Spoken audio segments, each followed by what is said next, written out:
ሰላም ጤና ይስጥልኝ። ፈጣንና ትክክለኛ መረጃዎችን ወደ እናንተ የሚያደርሰው የፈጠነ ሚዲያ ነው። ዛሬን በዓለም አቀፍ ደረጃ ከፍተኛ መነጋገሪያ የሆኑትን የትራምፕን አደገኛ ዛቻ፣ በሀገር ውስጥ በትግራይ ፖለቲካ ውስጥ የተከሰተውን አዲስ ውጥረትና በኢትዮጵያና ሱዳን መካከል የተጀመረውን የቃላት ጦርነት ዝርዝር ትንታኔ ይዘንላችሁ ቀርበናል።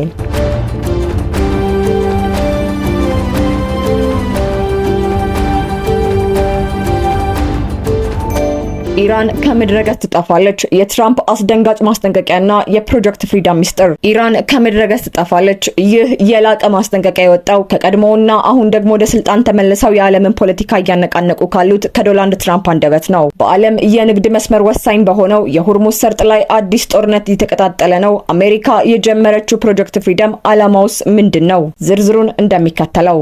የአሜሪካው ፕሬዝዳንት ዶናልድ ትራምፕ ከፎክስ ኒውስ ጋር ባደረጉት ቆይታ በኢራን ላይ እስካሁን ካሰሟቸው ማስጠንቀቂያዎች ሁሉ እጅግ እየከፋውን ተናግረዋል። ትራምፕ እንዳሉት አሜሪካ በሆርሙዝ ሰርጥ ላይ በምታደርገው እንቅስቃሴ ላይ ኢራን ማናቸውንም አይነት የተኩስ ሙከራ ካደረገች ምላሹ ኢራንን በካርታ ላይ ማጥፋት እንደሚሆን በግልጽ ተናግረዋል። ይህ ንግግር በዋይት ሀውስ እና በቴህራን መካከል ያለውን ዲፕሎማሲያዊ ግንኙነት ወደ አደገኛ ደረጃ አውርዶታል። ከባለፈው ሰኞ ጀምሮ በይፋ የተጀመረው ፕሮጀክት ፍሪደም በሆርሙዝ ሰርጥ በኩል የሚያልፉ የንግድ መርከቦችን ደህንነት ለመጠበቅ የታለመ ግዙፍ ወታደራዊ ዘመቻ ነው። ትራምፕ እንደገለጹት ይህ ዘመቻ የተጀመረው በዓለም ዙሪያ ካሉ ሀገራት በደረሳቸው ጥሪ መሰረት ነው። በጦርነቱ ምክንያት የንግድ ፍሰቱ በመስተጓገሉ አሜሪካ የባህር ኃይሏን በማሰማራት መንገዱን የማስከፈት ስራ እየሰራች ትገኛለች። ይህ ማስጠንቀቂያ ከመውጣቱ አስቀድሞ የአሜሪካ ጦር በወሰደው እርምጃ 7 የኢራን ትንንሽ ፈጣን ጀልባዎችን መምታቱን አረጋግጧል። ከኢራን የተተኮሱ ድሮኖችና ሚሳኤሎችንም በአየር ላይ መጥቶ መጣል ችሏል። እነዚህ እርምጃዎች የተወሰዱት የንግድ መርከቦችን ጉዞ ለማደናቀፍ የተደረጉ ሙከራዎችን ለመቀልበስ መሆኑን ትራምፕ በማህበራዊ ሚዲያ ገጻቸው አረጋግጠዋል። በሌላ በኩል ቴህራን የአሜሪካን ፕሮጀክት ፍሪደም እንደ ቀጥተኛ ወረራ ነው የተመለከተችው። የኢራን ባለስልጣናት የአሜሪካ ባህር ኃይል መርከቦች ላይ ጥቃት ለመሰንዘር ዝግጁ መሆናቸውን በግልጽ የአጸፋ ዛቻ ሰንዝረዋል። ይህ ፍጥጫ የነዳጅ ዋጋ በዓለም ላይ እንዲናርና የቀጠናው ሰላም በከፍተኛ ሁኔታ እንዲታወክ አድርጓል። ትራምፕ ወደ ስልጣን ከተመለሱ በኋላ ከፍተኛ ጫና የማድረግ ፖሊሲያቸውን በከፍተኛ ወታደራዊ እርምጃ እያጀቡት ይገኛሉ። ፕሮጀክት ፍሪደም የንግድ መስመር ማስከፈቻ ይሁን ወይስ ወደ ሰፋ ያለ የክልላዊ ጦርነት መግቢያ? ጊዜ የሚመልሰው ይሆናል። ሆኖም የትራምፕ ንግግር አንድ ነገር ያሳያል። አሜሪካ በሆርሙዝ ሰርጥ ላይ ለሚደረገው ማንኛውም ትንኮሳ ተመጣጣኝ ያልሆነ ኃይል ለመጠቀም ዝግጁ መሆኗን ነው። የመካከለኛው ምስራቅ ውጥረት እንዲህ ባለ አሳሳቢ ደረጃ ላይ ባለበት ወቅት እዚህ ሀገራችን ውስጥ ደግሞ የትግራይ ፖለቲካ ሌላ ያልተጠበቀ አቅጣጫ ይዟል። በትግራይ አዲስ ጦርነት ታወጀ የሚያሰኝ ድርጊት ተሰምቷል። በትግራይ አዲስ ጦርነት ታወጀ። የዶክተር ደብረጽዮን ሹመት፣ የፕሪቶሪያው ስምምነት አደጋና የተቃዋሚዎቹ ቁጣ። በትግራይ ፖለቲካ ውስጥ ያልተጠበቀና አደገኛ የተባለ እርምጃ ተወስዷል። ህወሓት የቀድሞውን የምክር ቤት አባላት ሰብስቦ ዶክተር ደብረጽዮን ገብረ ሚካኤልን የክልሉ ፕሬዝዳንት አድርጎ ሾሟል። ይህ ሹመት ግን በክልሉ ተቃዋሚዎች ዘንድ ጦርነት ማወጅ ነው የሚል ከፍተኛ ተቃውሞ አስነስቷል። የምክር ቤቱ አባላት ሳይሞሉ በየቀበሌው ሰው እየተተካ ስብሰባው ተካሂዷል የሚሉ ከባድ ክሶችም እየተሰሙ ነው። በትግራይ ጊዜያዊ አስተዳደርና በህወሓት መካከል ያለው ፍጥጫ ወደ መጨረሻው ምዕራፍ ተሸጋግሮ ይሆን የሚል መረጃ ይዘንላችሁ ቀርበናል። ከዓመታት በፊት በምርጫ ቦርድ የተሰረዘውና በውስጥ ክፍፍል እየታመሰ ያለው ህወሓት ዛሬ ባካሄደው ዝግ ስብሰባ ዶክተር ደብረጽዮን ገብረ ሚካኤልን የክልሉ ፕሬዝዳንት አድርጎ መሾሙን አስታውቋል። ከዚህም በተጨማሪ ወይዘሮ ኪሮስ ሀጎስን አፈ ጉባኤ አድርጎ በመሾም አዲስ ካቢኔ እንዲቋቋም ስልጣን ሰጥቷል።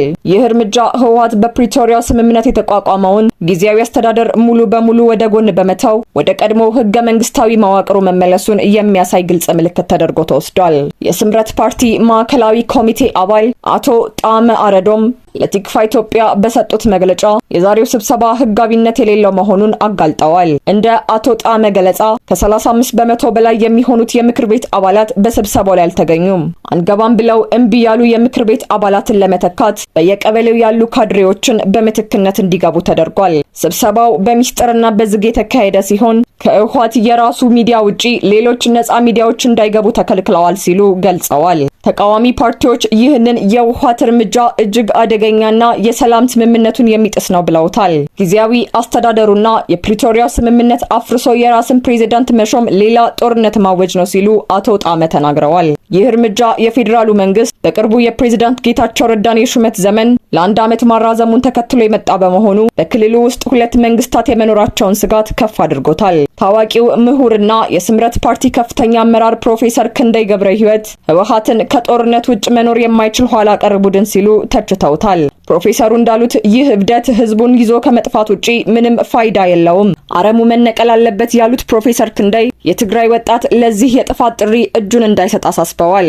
በትግራይ የታየው የዛሬው ክስተት በጌታቸው ረዳ የሚመራው ጊዜያዊ አስተዳደርና በዶክተር ደብረጽዮን የሚመራው የፓርቲው ክንፍ ወደማይታረቅ ግጭት መግባታቸውን እንዲሁም ህወሓት በምርጫ ቦርድ ህጋዊ ሰውነቱ ባልተመለሰበት ሁኔታ ይህንን ማድረጉ ከፌዴራል መንግስቱ ጋር ያለውን ግንኙነት በድጋሚ ወደ ቀውስ ሊከተው ይችላል። በተጨማሪም ገና ከጦርነት ቁስል ባላገገመው የትግራይ ህዝብ ላይ ይህ የፖለቲካ ትንኮሳ አዲስ ጦርነት ይጋብዝ ይሆን የሚለው ጥያቄ የብዙዎች ስጋት ሆኗል። በትግራይ ያለው የውስጥ የፖለቲካ ትኩሳት እንዲህ ባለመልኩ የቀጠለ ሲሆን፣ በሌላ በኩል ደግሞ የኢትዮጵያ የውጭ ግንኙነት ከጎረቤት ሱዳን ጋር ከፍተኛ ፍጥጫ ውስጥ ገብቷል። ኢትዮጵያ በሱዳን መንግስት የተሰነዘረባትን ክስ በዝርዝር ምላሽ ሰጥታለች። ሱዳንና ኢትዮጵያ በከባድ የቃላት ጦርነት ውስጥ ናቸው። ዝርዝሩን እንደሚከተለው። በቅርቡ የሱዳን መከላከያ ኃይልና የውጭ ጉዳይ ሚኒስቴር በጋራ በመሆን በኢትዮጵያ ላይ ክስ ሰንዝረው ነበር። ኢትዮጵያ ግን ይህንን ክስ መሰረተ ቢስ ስትል በይፋ ውድቅ አድርጋለች። የኢትዮጵያ ውጭ ጉዳይ ሚኒስቴር ባወጣው መግለጫ የሱዳን ባለስልጣናት ውንጀላ የሁለቱን ሀገራት ታሪካዊ ግንኙነት የማይመጥንና እውነታውን የሳተ ነው ብሎታል።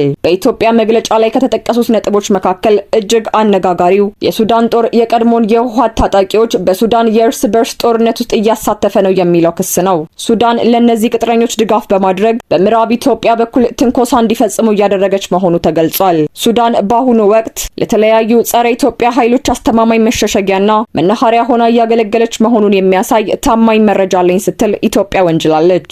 ኢትዮጵያ በሱዳን በኩል የሚሰነዘርባትን ውንጀላዎች ከቀጠናዊ ጂኦፖለቲካ ጋር አያይዘዋለች። እንደ መግለጫው ከሆነ እነዚህ ክሶች የሱዳን ብቻ ሳይሆኑ የራሳቸውን እኩይ አጀንዳ በምስራቅ አፍሪካ ለማራመድ የሚፈልጉ የውጭ ኃይሎች ፍላጎት ውጤት ናቸው። ሱዳን የእነዚህን ኃይሎች ተልዕኮ እያስፈጸመች ነው የሚል አንድምታ ያለው መልእክት ተላልፏል። ኢትዮጵያ እስካሁን የሱዳን ታጣቂዎች የሚያደርጉትን የሉዓላዊነት ጥሰትና ትንኮሳ ለህዝብ ይፋ ከማድረግ ተቆጥባ መቆየቷን ገልጻለች። ይህንንም እያደረገችው ለሱዳን ህዝብ ካላት ክብርና አጋርነት በመነሳት መሆኑን አስታውቃለች። አሁንም ቢሆን የሱዳን ችግር ሊፈታ የሚችለው በጦርነት ሳይሆን በጠረጴዛ ዙሪያ በሚደረግ ውይይት መሆኑን ኢትዮጵያ በጽኑ እንደምታምን ገልጻለች። ይህ ዲፕሎማሲያዊ ፍጥጫ የሚያሳየው በኢትዮጵያ ምዕራባዊ ድንበር ላይ የሰፈሩት ቅጥረኞች ጉዳይ በቀጣይ ለሁለቱ ሀገራት ሰላም ትልቅ ስጋት ሊሆን ይችላል። ሁለቱም ሀገራት የእርስ በርስ ግጭቶቻቸውን ከጎረቤት ሀገራት ጣልቃ ገብነት ጋር በማያያዝ ፕሮፓጋንዳ ጦርነት ውስጥ መግባታቸውን ያሳያል። ብሎም በሱዳን ጦርነት ውስጥ የተለያዩ የቀጠናውና የዓለም ኃይሎች እጃቸው እንዳለበትና ይህም በኢትዮጵያ ላይ ጫና ለመፍጠር እየተጠቀሙበት መሆኑን ያመለክታል። የተወደዳችሁ የፈጠነ ሚዲያ ቤተሰቦች ለዛሬ የያዝናቸው መረጃዎችና ትንታኔዎች እነዚህን ይመስሉ ነበር። በእነዚህ ጉዳዮች ላይ ያላችሁን አስተያየት በኮሜንት መስጫው ላይ እንድታጋሩን እንጋብዛለን። መረጃው ለሌሎች እንዲደርስ ቪዲዮን ላይክ እና ሼር ማድረጋችሁን አትርሱ። አዳዲስና ወቅታዊ መረጃዎችን ለማግኘት ደግሞ ቻናላችንን ሰብስክራይብ በማድረግ ቤተሰብ ሁኑ።